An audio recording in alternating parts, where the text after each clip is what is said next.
Warm hello to all the learners of mathematic maths Adda. Relations and functions का आज का next video है और फंक्शंस के बारे में आज हम पढ़ेंगे। रिलेशंस और Cartesian product, number of elements in Cartesian products, domain और रेंज ऑफ अ रिलेशन, ये सारी चीज़ें हमने पहले के वीडियोस में देख ली हैं। तो आज हमारा पूरा फोकस रहेगा कि फंक्शन क्या होता है। पहले फंक्शन की डेफिनेशन में लिख रहा हूँ। लेट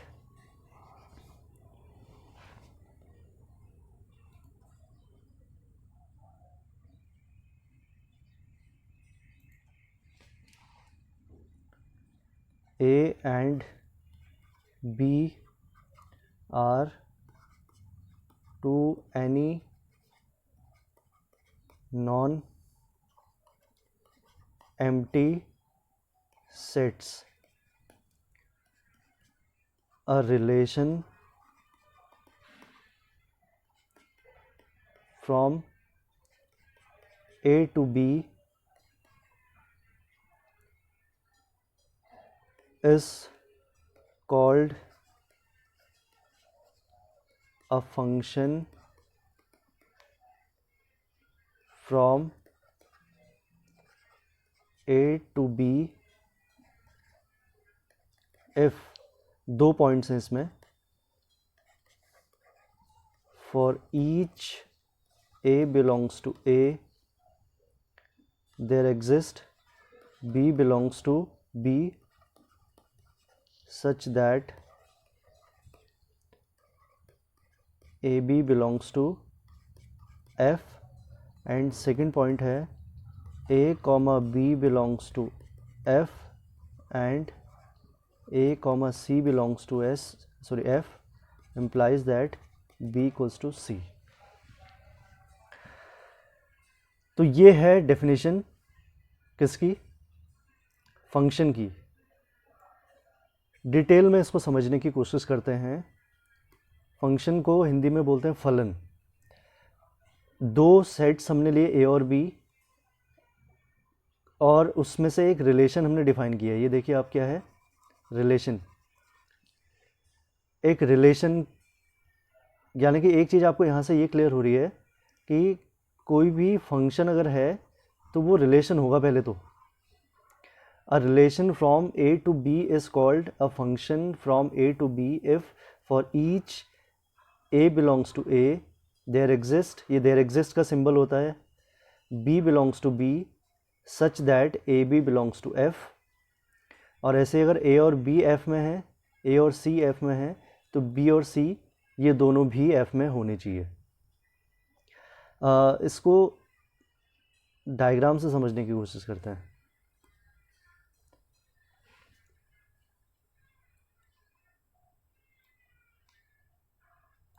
वही एरो डायग्राम से मैं एक्सप्लेन करने की कोशिश कर रहा हूँ आपको। एक सेट ये है, एक सेट ये है, एक सेट ए है और एक सेट बी है। कार्टेशियन प्रोडक्ट देखा था हमने, और हमने देखा था कि कोई भी रिलेशन क्या होता है, एरो डायग्राम से भी समझा था हमने। अगर सपोज ए में एक एलिमेंट है ए, एक एलिमेंट है बी, और यहाँ एलिमेंट है सी, डी और ई, ये दो सेट्स हैं, ठीक है।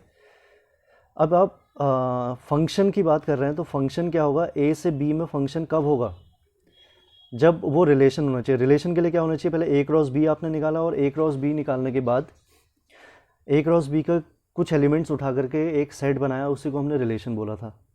फंक्शन में क्या होगा, बहुत ध्यान से देखना।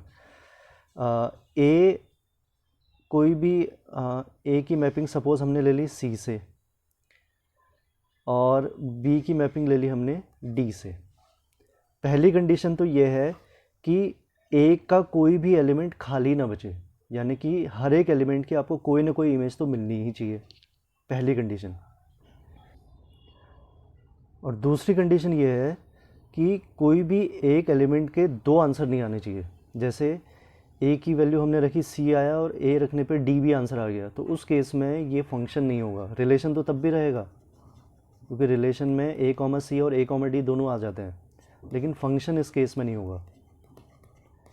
फंक्शन की दो कंडीशंस आपको क्या याद रखनी है कि पहले वाले डोमेन वाले सेट में कोई भी एलिमेंट खाली नहीं बचना चाहिए, हर एक एलिमेंट की आपको इमेज मिलनी चाहिए। और दूसरा क्या कंडीशन है कि एक एलिमेंट के दो आंसर नहीं आने चाहिए। जैसे ए रखने पे सी आ गया तो ए रखने पे अब कोई दूसरा आंसर नहीं आना चाहिए। और अगर ए कॉमा सी फंक्शन में है तो हम कैसे लिखेंगे कि A comma C belongs to F, इस तरीके से लिखा जाता है। थोड़ा सा और डिटेल में एग्जाम्पल में लेकर के आपको बताता हूँ।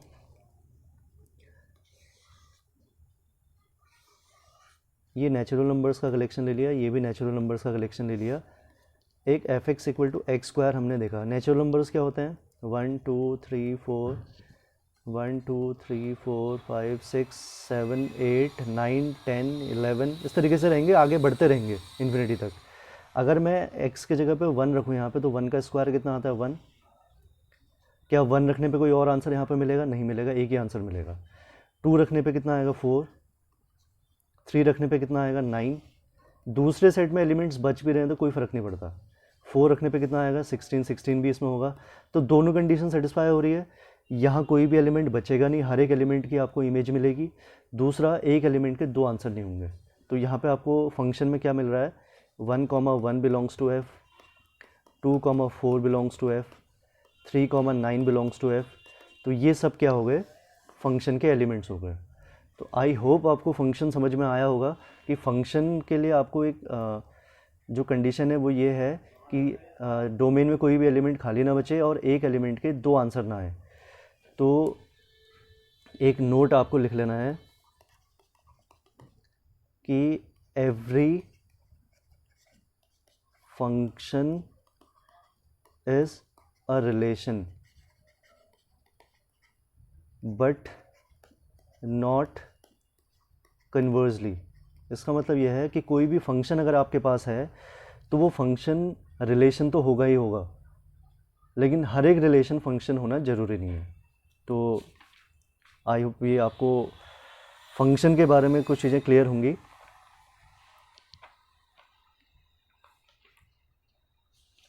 एक क्वेश्चन में ले रहा हूँ।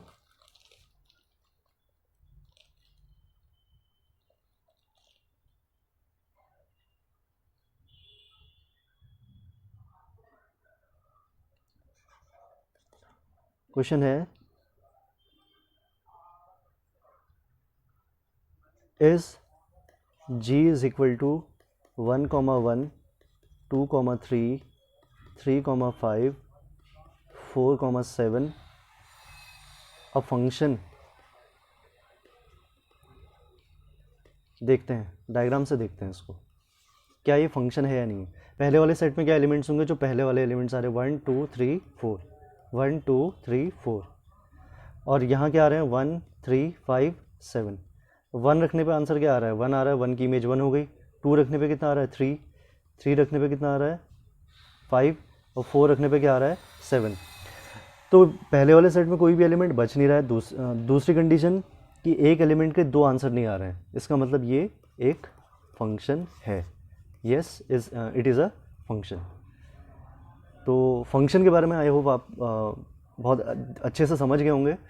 क्वेश्चंस करने की कोशिश करें, कोई क्वेश्चन अगर आपको प्रॉब्लम क्रिएट करता है तो आप पूछ सकते हैं।